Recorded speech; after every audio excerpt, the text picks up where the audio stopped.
Stephen. Andrew. Do you fancy spending a quiet night inside number 9? 100% yes.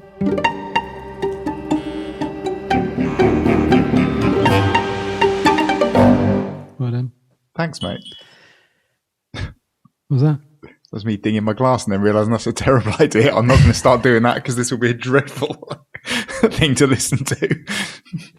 Sounded like a little train coming along. Or if it's like a read-along version of the podcast, when you hear, it's time to turn the page. So we are returning into How Do You Plead? Not How Do You Plead? There's no question mark on it. Oh, is there not? No, I don't think so. I would say it was an implied question mark. Yeah. Because there's no way that can not be a question. How do you plead? How do you... No. No, keep going. I want to hear you phrase this. How do you... No, you can't, because there's It's always the how. a... Yeah, there's always a... And the do you. How do you plead? But even that's a question, like... No, it's not. It's like, how are you, you plead? You're an absolute plead. Right, We're anyway. off to a cracking start. So we're going back into that episode 5 of Series 6. After our initial reaction episode, which we recorded immediately after it aired at some point in, I guess it was June. The 7th of June, 2021. There you I go. had that covered. Cheers, man. So this is a nice opportunity for us to sort of take a slightly more, I guess, not casual. No, we do have to keep up this air of formality that we have had going for the last year and a half. I'd hate for them to think this was anything other than deeply formal. Oh, this is not a great start to a podcast, is it? Look, we're taking a more prepared, less frantic look at how do you plead. Yeah, which is nice. And it was really nice to go back and watch it again with a chance to just take in some more stuff around it. I also wasn't distracted by what I thought might happen. Less worried about looking out for things that might suggest what was going to happen and being distracted by that. Yeah, exactly. And and this episode in particular, I think the misdirection is phenomenal in terms of that. When you're first watching it, where you think it's going, who you think is, weaving like mischief, and I mean it's urban. You think there's so much, and it's one of the things I really noticed was Reese's performance in this is phenomenal in his ability to create a tension and then just release it, almost like cut the thread of the tension with a single look or like a glance or the way that he would say something. Like there's several times where the tension really builds, even without music, and he would just do some like little camp turnaround, and everything's like, oh, everything's fine. This is not as sinister as it appeared.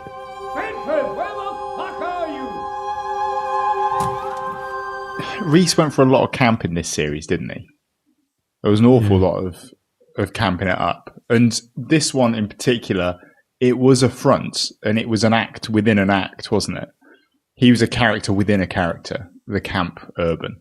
Because when he first comes in, he's speaking to Kurt outside. That's not who he is. He's very serious. That the way they're getting him ready to go in looks as though he's about to go into surgery. And it's all very frantic and serious and getting him prepped for something major. And he's quite down the line and serious.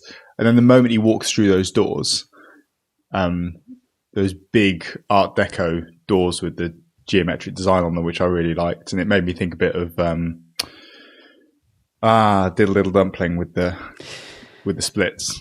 Yeah, there's I made a note of that. Like, there's a lot of symmetry and a lot of kind of the geometric patterns on the doors, and aesthetically, I think there's a lot going on.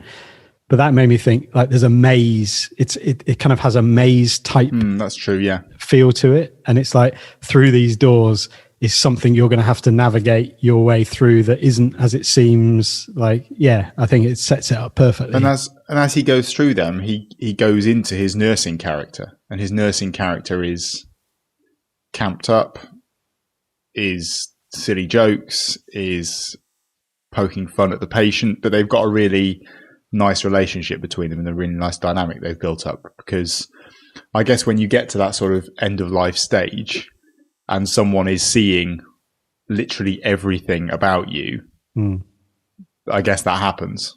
Yeah. You kind of do build up that kind of close relationship that is still founded on a bit of silliness and yeah.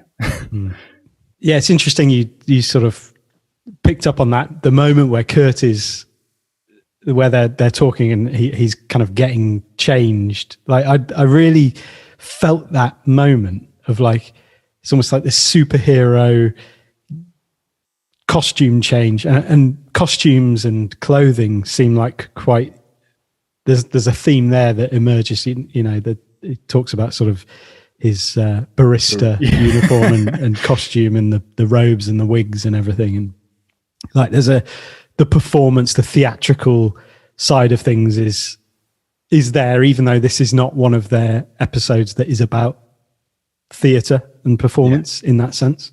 But yeah, I thought it's a really interesting staging, like, setup and a device to create the background of who this guy is, who Webster is, what he's about to go into, who Urban is, and he's obviously this character who knows Webster, who's worked with him. He's the one who's been summoned.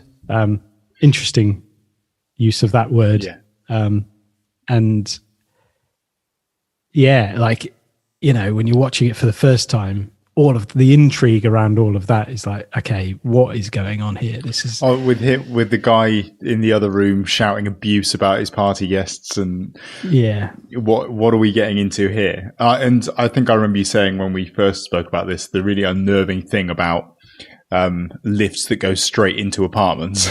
Yes. What is that? Yeah. I was really drawn again with the aesthetics and decoration around the lift. And I don't think I'd noticed, well, it's only within the context of what the episode comes to be about, or the purpose of it in its whole, where the mural on the wall around the lift, and it's the, like, hands reaching up from hell. Are they? Did you notice that? No, I didn't spot that. It's like I was trying to look to see if there was a particular painting that it was depicting. But there's all these hands reaching up, like, just around the lift kind of door, which is fascinating. And then added to that was the balloons, which we commented on after first watching, because there's something really powerful about those the helium balloons on the ceiling with the dangling down. Whatever they're called, like strings, ribbon. Handles, balloon handles, and I remember on the Inside Number 9 podcast they were talking about that as like a way to show that the guests had left in a rush, so it was like they've let go of their balloons and they've just got out of there. And when I was watching it, I was thinking there's something about the balloons themselves that feel like they're trying to escape upwards. They're like there's a kind of, we need to get out that way, as opposed to in the direction of the hell that you come to see. Is that him shouting in the background? I'll be 1 minute. Tell him I'll be 1 minute. Going up.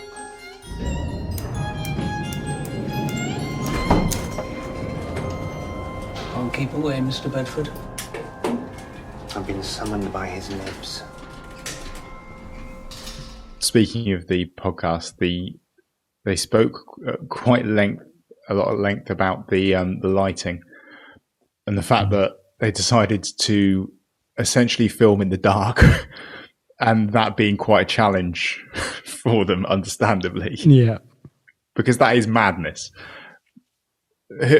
You'd have thought there would be some form of clever lighting trickery going on to make it look like it's dark, but no, they just essentially filmed in the dark. Yeah. And it is actually quite powerful. Yeah. Especially when sort of glowing eyes and stuff come through it almost gets a bit foggy, doesn't it?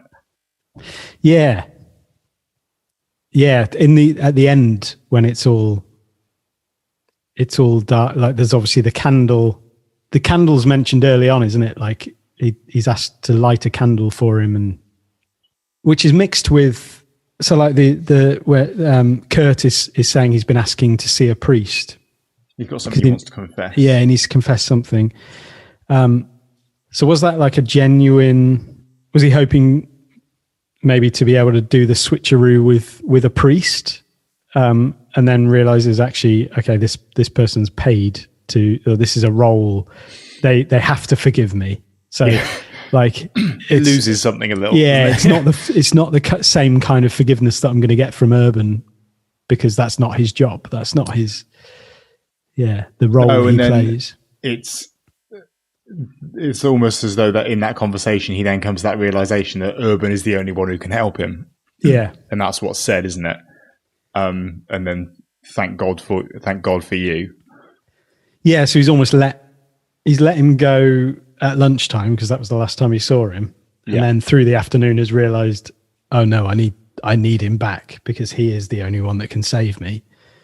But then, like the vibe of the not being able to remember, is that it?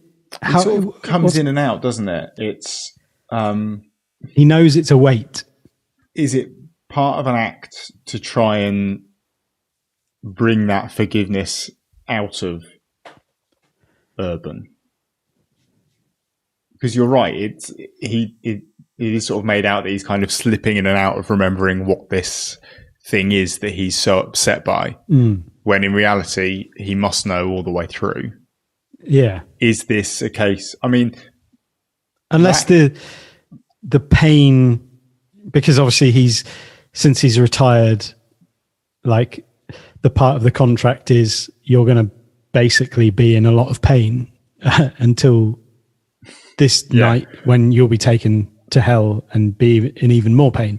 But like, after your career ends, which is what you've sold your soul for, essentially, you're going to be suffering.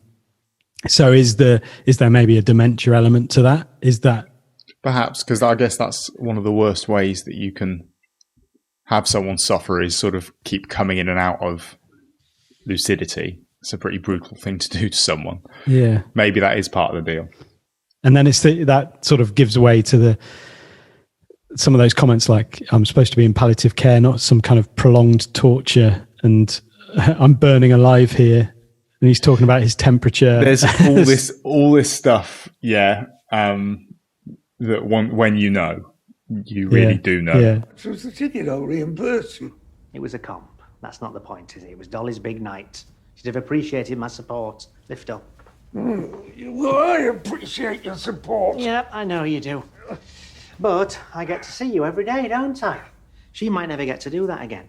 But I put money on me getting a few more goes at wiping your bum. Oh, God. It's so humiliating for me to hear that. You shame me. I'm only joking. I've never bet on anything in my life. No, that doesn't surprise me. Urban, you're the best of a bad bunch. I guess that's him flagging his realization that out of all the people he knows, this is his route out, potentially. Yeah. Don't make deals with the devil, however tempting it may be. I know Derek Jacoby's quite an old man, and I know that was one of the big challenges as sort of lockdown was eased a bit and they were starting to do some of this filming, was a bit of a concern about having Derek Jacoby out of the house. Yeah. And on a set.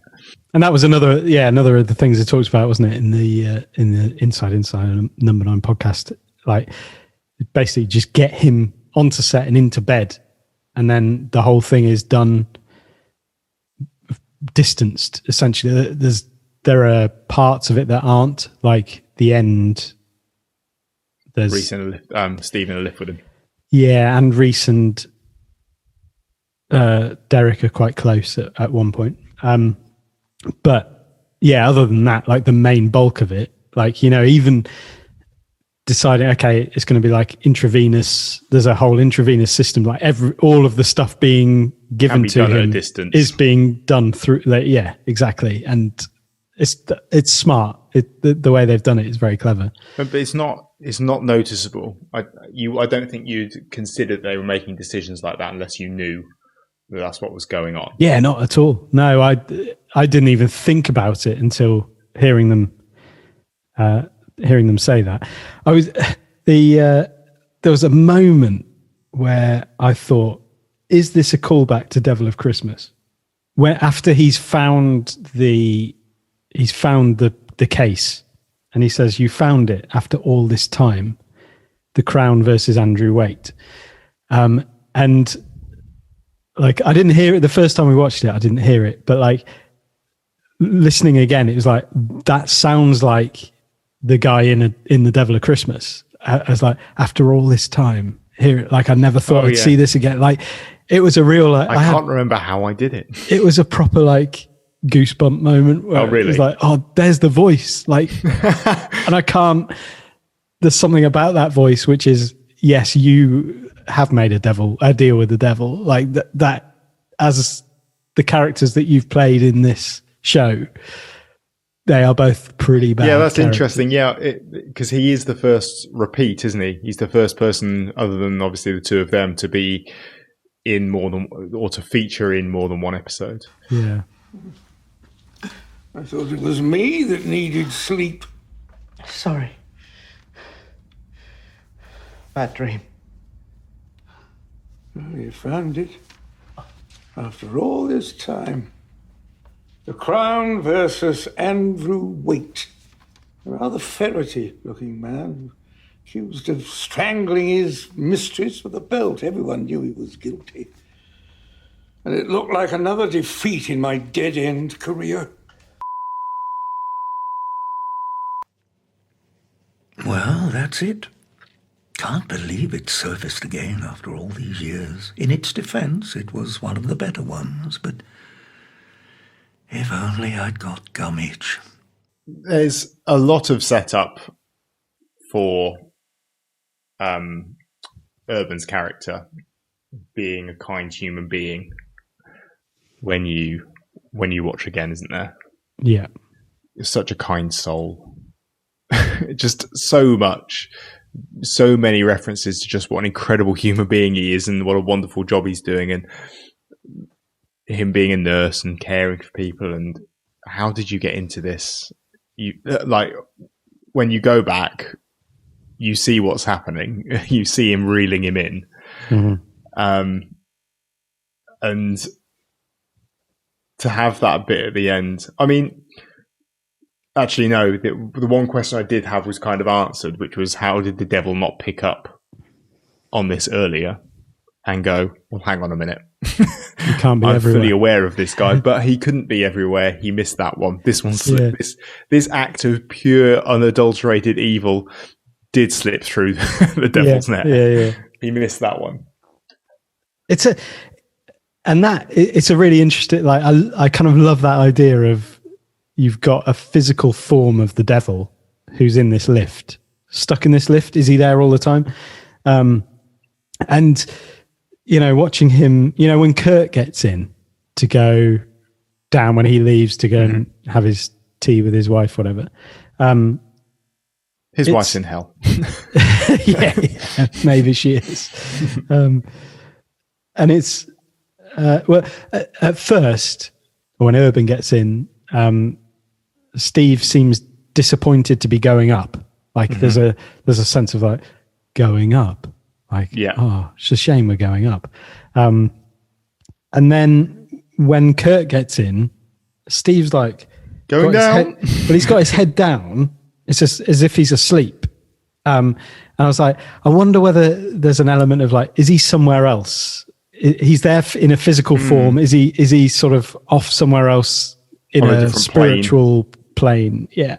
And then suddenly he's been like brought back to this moment here. Well, I like the idea that this apartment block is actually just every human being on Earth exists somehow within this apartment block, and everyone has their own floor. It's essentially an infinite tower block, with hell right down at the bottom of it. And Steve's just popping up and down, checking in on people, dropping in. It's just like a representation of Earth, but everyone existing in their own little hotel room. Yeah. And he is sorting contracts out like a typical sort of estate agent devil. Has he considered like one of those tube systems running around where people just kind of like, and off it goes? I mean, the speed with which that blood dried was quite impressive, because that was wet blood and copious amounts of it. There was. I've never signed a contract in blood though, so I don't know how long it takes to dry. No, I don't know. I imagine it's longer than it looked in that. It's quite good at clotting up and drying though, isn't it, blood? It does it quite quickly so you don't bleed to death. Yeah. It is. So maybe it's doing a little job there. Yeah, Even maybe. so, you're right. Of all the things. No, I don't know. It's one of the problems of having to fit so much into a 30-minute episode. You can't wait for blood to dry. It was like watching blood dry the second part of this episode. And actually, if you go back to Once Removed, he didn't wait for the blood to dry, and there was a whole other problem. No, you're right, yeah. So, what have we learnt? Cool back. Yeah, but no, you're right. Like that setup of Urban is this pure. I think we talked about like that the kind of Sergeant Howie figure of the Wicker Man. Like he's being used as the perfect sacrifice. Okay, substitutional atonement for my sin. I can put him in my place. Job done. Perfect. And actually, what I really like about this is the fact that it doesn't come out that Urban is a horrific human being. It's that he's a human being. He's an imperfect human being. Yeah, like who's obviously has a horrific secret from his past that was like, and it haunts him. Like it's not as if he's trying to conceal something that he does in his everyday life now. It's like his whole life has been an effort to atone for this thing that he's realized is horrific. I found it interesting that he decided to share it, or at least share a version of what happened, as though he was also after a certain amount of forgiveness and acceptance as well for doing something. The fact that he kind of censored it was it was almost like he was testing the water with what he was putting out there. And here's a version of what happened. Child choked to death in front of me at school. Yeah. He died. But why share a lie if you're going to share it at all? But it is almost like he's just putting it out there for some kind of positive response. Yeah, I'm sure you did everything you could. I'm sure it wasn't. I'm sure you just couldn't have done anything. That's really, really interesting to think that actually, and what this has enabled him to do is actually confess in a sort of almost Catholic manner to use the devil as God to confess his sin to. That's true. And that will be the thing that then frees him from whatever torment because there's so many, like through the kind of language through the beginning as well is all to do with being summoned, can't keep away. There's obligations. There's things he's tied to. Like basically he is not free. Well, no, he said, I'm not such a kind soul. It's a front. I just do nice things to balance it out. And actually it might be this confession to the devil himself that means he is then free and forgiven to live like, how he wants to live. Yeah, which actually the way he's chosen to try and atone for his kind of sin or whatever term you want to use, like is not it's as good as any human can Oh, it's almost a bit of an overcorrection. Yeah, Really. but it's not. But it's not a, like, it feels quite authentic. Like it there's no point like through the episode that you feel like he's doing this in an inauthentic way. Apart from the fact that he does put an act on when he is nursing, when he's being a nurse, he switches into a different version of himself. Yeah, I suppose. And he puts on the campy voice, and he does. And that difference between the staging area and the exactly the nursing when he enters role. Exactly that. You're exactly right. That's what that was. It was like he's out in the staging area, getting his costume on, ready to go and play his part. And his part is someone who isn't a school bully that chokes people to death on oranges and cares for people as they take their last dying breath.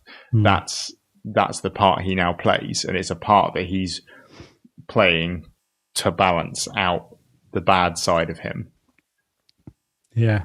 It'll be interesting to see a sequel to this, to see what Urban does next after 5 years of... What's he doing next? Is he free now? He's done. He's atoned. Bank robberies. Yeah, he can go back to killing indiscriminate people. murder. Yeah, it's brilliant. And one of the twists that I like about this, again, is the fact that you think Webster's like this horrific human, but comes across as this horrific human being. You know, you've seen the trope in many different programs over the years, where the person who is horrible and has a really bad first impression, you start to see their human side, and it turns out actually no, they're all right in the end. They're actually really quite a nice person deep down. And one of the twists here is that Webster isn't. That's true. Yeah, you're right. Yeah, he's pretty, like, he's become pretty. Well, like, he's not flagged up necessarily as a particularly unpleasant human being, aside from the fact that he's just a grouchy old man who hates his company. And so when he and Urban are having their sort of more tender, close moments, he's actually coming across as quite a nice old man, really. Yeah. And actually then that does get flipped back on his head at the end when, no. The guy who was shouting abuse at everyone at the beginning is willing to sell this guy who he's acknowledged openly is like a really lovely guy in his mind. Like, that's how he now sees him. He's willing to just, like, at the end of his long life, like however old Webster is, he's willing to sell him down the river. Yeah. Yeah. Because that's the thing. Surely at some point in the seriously not too distant future, he's going to hell. Like, yeah. Either way, I don't know how long he thinks he's putting this off for. Is he hoping for immortality? And that's one of the broader themes that comes out when Steve's Devil talks about sort of his interaction with clients, and like old clients specify health as that's the most important thing. Whereas younger clients, essentially he's alluding to the fact that in their younger years, people are willing to sell their souls to me for whatever little folly or like whimsical thing, like aspirations of success that might be sort of driving them. And then they suddenly realize how important health is when they get older. And that kind of fits with the line, like, why does anyone do anything? Which I think is almost, it's one of the pivotal lines of the entire episode. And it's like, why did you end up doing this? Webster asks Urban. And obviously there's a backstory to that. Like, this is I do this job because I'm trying to atone for the fact that I was the school bully and I killed someone for fun, essentially. Yeah. But just that question of why does anyone do anything is I just found that kind of a resonant, ringing question that was like, yeah, why does anyone do anything? Like, what is it that drives our decisions? What is it that drives our ambitions, our aspirations? And what would it be that leads you to sell your soul to the devil for that promise of success? And then where does that leave you? Like, because this guy is essentially, he's been deserted by all his friends on this night. He's obviously chased them away, but what has he got? Like, what is he surrounded by in that bed other than ill health, grouchiness, and an attentive nurse who's come back from a concerto? And that's the thing, isn't it? Is without this becoming a seriously existential thing, which I think it might have done already. Essentially, everyone's end point is precisely the same, really. Yeah. And Webster's endpoint must be coming at some point.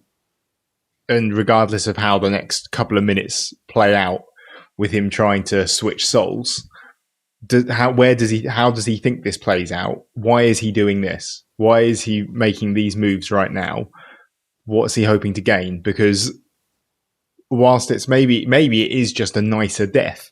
Maybe it is just a nicer death a few years down the line without suffering the dreadful ill health stuff. He just wants a nice, peaceful death. Maybe you don't burn quite as bright, because he said the innocent soul of Urban burns brighter. So maybe the more horrific a human being you can be during your life, the less pain and torture you will have in the way that you burn in hell. Wow. What made you want to be a barrister in the first place? Was it this costume? I don't know. Why does anyone do anything? Why did you end up doing this? I've never liked filing cabinets, which is funny because you'd put them in the same camp as stationery, and I love stationery. What are you talking about? I think they remind me of school. Going back to the pandemic thing, there was a definite line that felt relevant to that and slightly out of place within its context in the episode, which was do you think everything will go back to normal soon? In relation to the power all being out. When the power was out, yeah, and Urban's asking Devil Steve, yeah. Do you think it's like, it's not something I generally say, like, I can't wait till this is all back to normal. When I'm sat in a power cut in the dark. Do you remember the normal times when we could turn the television on and turn the lights on and the fridge worked and everything wasn't defrosting? What you mean 45 seconds ago? Yeah. The normal times. It was great. It was really normal. The power times. Yeah. And then Devil Steve says, I'm not sure, we may be in the dark for a little while longer yet. I love Devil Steve. Devil Steve, well, it doesn't really, apart from Mr. Mistopheles. Mr. Mistopheles. This is a man who's never watched Cats. Mr. for Mistopher what? Mr. Mistopheles, mate. If you've never heard of Mr. Mistopheles, he's the conjuring cat. Beelzebub. The him. Mephistopheles. Ah. A demon featured in German folklore. We're back to Krampus again. That's just a demon. Steve's he's the full-on... He is the demon. He's the guy. No, they call in German folklore, that's what they call the devil, though. Oh, okay. He has since appeared in other works as a stock character. Stock character. So how are you? Busy night, I expect. I can't be everywhere at once, but I try. No rest for the wicked. You think everything will go back to normal soon? I'm not sure. We may be in the dark a little while longer yet. Right. My eyes are starting to adjust. Mine too.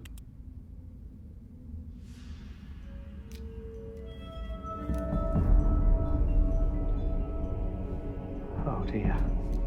There's loads of stuff that I would love to talk about in relation to this episode, and I'm not sure what's worth kind of delving into.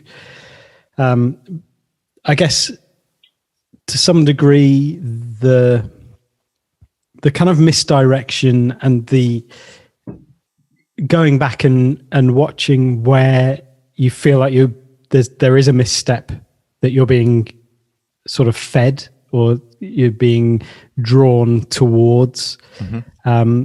Like one in particular was the fake case. I think that was a significant moment where it's like basically in exchange for half a fentanyl.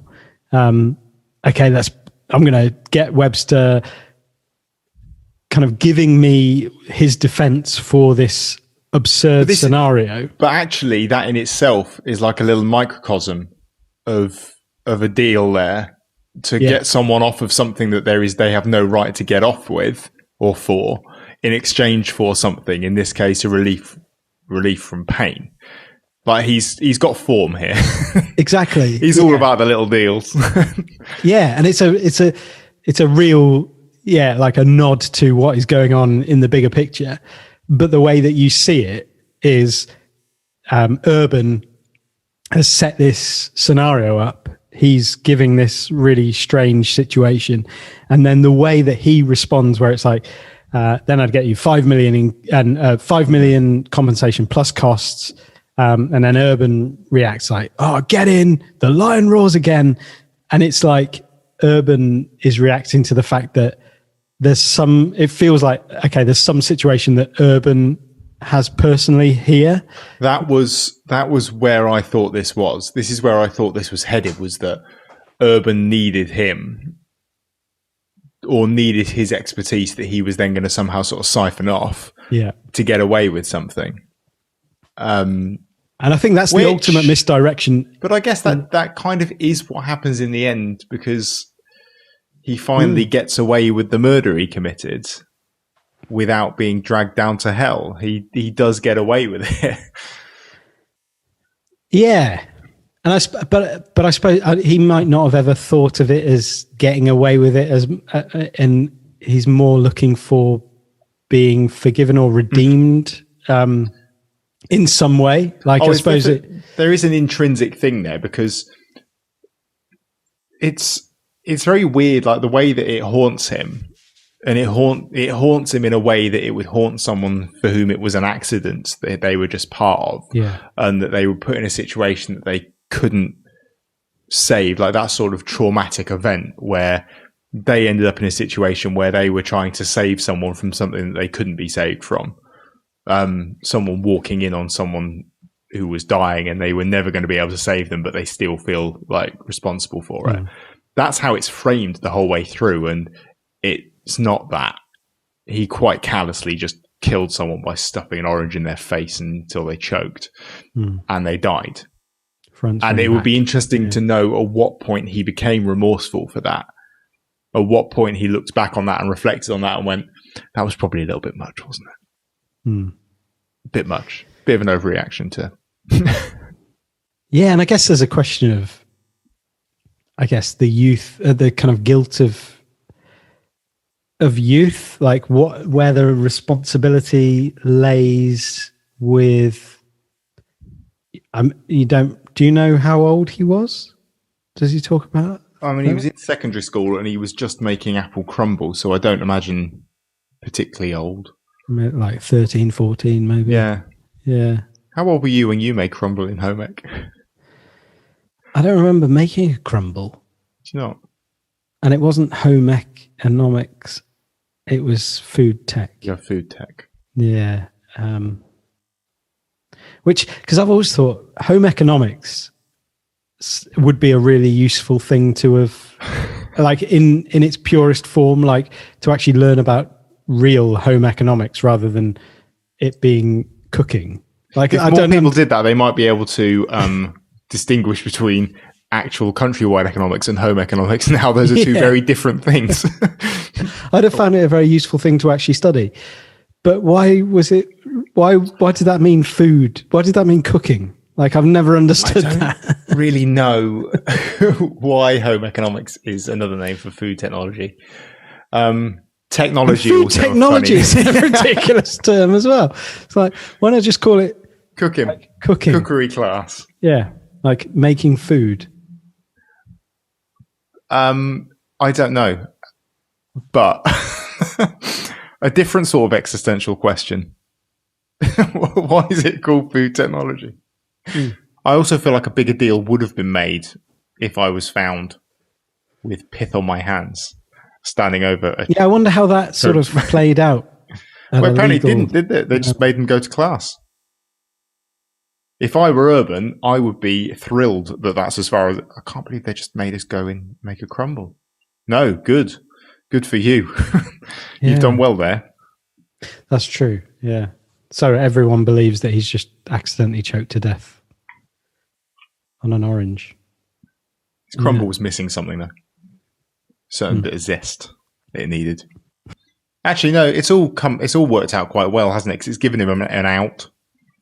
That's actually, yeah. Turns out, if it wasn't for the fact that maybe if it wasn't for the fact he'd killed someone, he wouldn't have been putting himself in the position where he was trying to help people and all those things. But if he had just been, as far as I'm aware, my wife hasn't murdered anyone, and she's a healthcare professional. So I don't think it's a prerequisite for working in healthcare. What do you want? He's had his life. I've come for what I'm owed. Webster! Yeah, I mean, I guess the place to finish. So I'd made a note of some of the correspondence that we'd had after this one. This seemed to be one that sparked a few comments. There was a couple of comments on the YouTube video. Interestingly, so Tiggy Chadwick had got in touch about the concerto, which we've not even mentioned yet. Music hasn't been mentioned yet. No, I don't know how we've managed to not. And we should probably mention music. Music was significant. It was, yeah. It was the fake case actually. So when the strings come in and they're kind of building as he comes back to life. Yeah, amazing. And at that moment you're like, something significant is happening here. And actually, I suppose in reference to the kind of what we were talking about the other week with Christian Henson saying like what the music's representing, like, is it the situation? Is it something within a character? Whatever. Within that moment, I think the music kicks in when Webster is starting to get his momentum going as he's describing, this is how I'd get you off that. I mean, he's still fully signed up with his pact, isn't he, at this point as well? He's still got devilish powers of persuasion at this point. So the things that he's saying are not things that he would come up with. No. This is still something he's got in him due to the pact he's signed. Yeah. So he is still running on devil juice. And I love the description of acquiring the photo by immoral means in the original thing. And it's like, so the devil gave it to you, basically. The devil kind of concocted it and get like. I love the idea of Steve Devil just sat at Photoshop at his computer. Except obviously he's pirated it and he would not have paid for the Adobe Elements package. So Tiggy Chadwick had sent us an email, which was great, basically referring to the fact that the concerto referenced, which is what? Is it a Mozart one? It's a Mozart one. Concerto in A minor, K622. That's the one. Yeah. And so it was completed just 2 months before his death at 35, which I find ridiculous and quite scary. Yeah. That's worse than watching the Olympics at the moment. Yeah. You get to a certain age, don't you? Where you're he's a veteran. He's 33. What? Tiggy sent us a link to an article talking about this concerto and about the sort of mystery surrounding it. And so Mozart composed the concerto for his friend, who's a fellow Freemason, Anton Stadler. It's reported that Stadler had a special A clarinet that extended below the traditional range. And so just as is standard today, typical A clarinet in 1791 went down to a written low E below middle C, concert C sharp. Stadler's instrument extended down an additional minor third to a written low C, which is concert A, and it's speculated that Mozart utilized the special low range on Stadler's instrument in the concerto. But then the manuscripts disappeared. They all went the year that he died or the year that he wrote it. And so, yeah, there was all sorts of mysteries left about, like, was that for commercial reasons? Because would it mean they couldn't have played it? Yeah, essentially. It wasn't viable to actually perform at that point until they started making new A clarinets. So there's some sort of mystery surrounding that. And to this day, there's no knowledge of whether, like, because the manuscripts have never been recovered. So this article said it's incumbent upon each player to create their own interpretation and musical and nuances of that concerto. And that is the concerto that is playing during the montage. Okay. I remember we commented on the montage, which was very enjoyable. Oh, because Reese flagged that. With cake. So Reese flagged that that's what he was listening to. Oh, did he? Yeah, so Tiggy attached a picture of a Twist conversation he had with Reese, and Reese flagged that Urban was listening to Mr. Mozart's Clarinet Concerto in A. I love that. That was the concert he was missing by being there looking after Webster. Yeah. So it's all those playing notes. And it's nice. Yeah. And Kevin Wetzler, Urban Bedford, clever anagram of burned for bad. There was a few people who picked up on that. Did they speak about why they chose the name Urban in the podcast? Because it's an interesting name. I don't recall that they did. Because it is a weird name. But I know a few people have sort of anagramized that to burned for bad. Burned for bad. I mean, even urban, you can get like burner.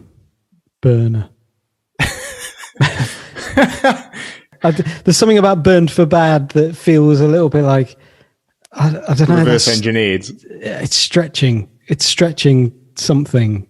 Like, I don't know. I would prefer that to be a mistake, like a happy coincidence, rather than something that they intended from the outset.